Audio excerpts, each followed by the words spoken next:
Assalamualaikum warahmatullahi wabarakatuh. Bagaimana jika sholat witir atau sholat subuh atau sholat apapun imam kunut?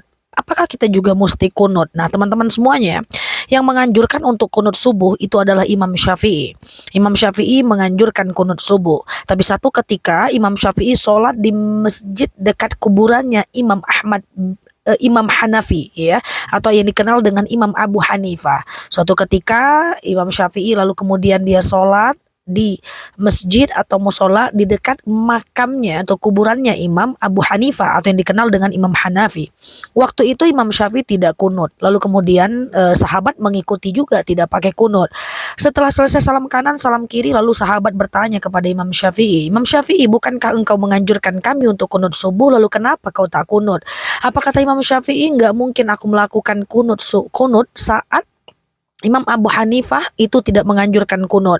Saya menghargai pendapat beliau meskipun beliau telah wafat." Maka Imam Abu Hanifah ini dalam riwayat tidak menganjurkan kunut subuh. Sementara Imam Syafi'i menganjurkan kunut subuh. Karena ingin menghargai Imam Abu Hanifah, maka Imam Syafi'i yang mengeluarkan ijtihad musti kunut subuh tidak kunut subuh loh.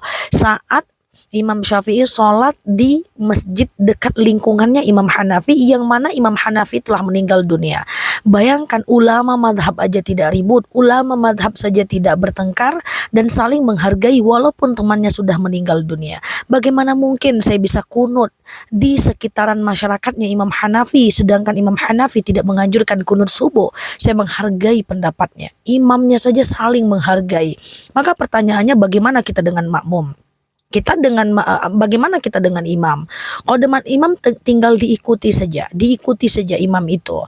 Karena waktu temannya Imam Syafi'i itu kemudian sahabatnya Imam Syafi'i, mohon maaf, itu saat tidak pakai kunut, Syafi'i tidak pakai kunut, dia tidak pakai kunut. Suatu ketika Imam Syafi'i sholat di masjidnya Imam Hanafi, kemudian Imam Syafi'i tidak pakai kunut, maka sahabatnya tidak pakai kunut. Jadi ketika Imam Syafi'i kunut, dia kunut, ketika tidak, dia tidak, karena mengikut kepada imam. Begitu juga dengan kita di tempat kita masing-masing. Oke, teman-teman, tidak usah bingung, ikuti saja imam. Semoga bermanfaat.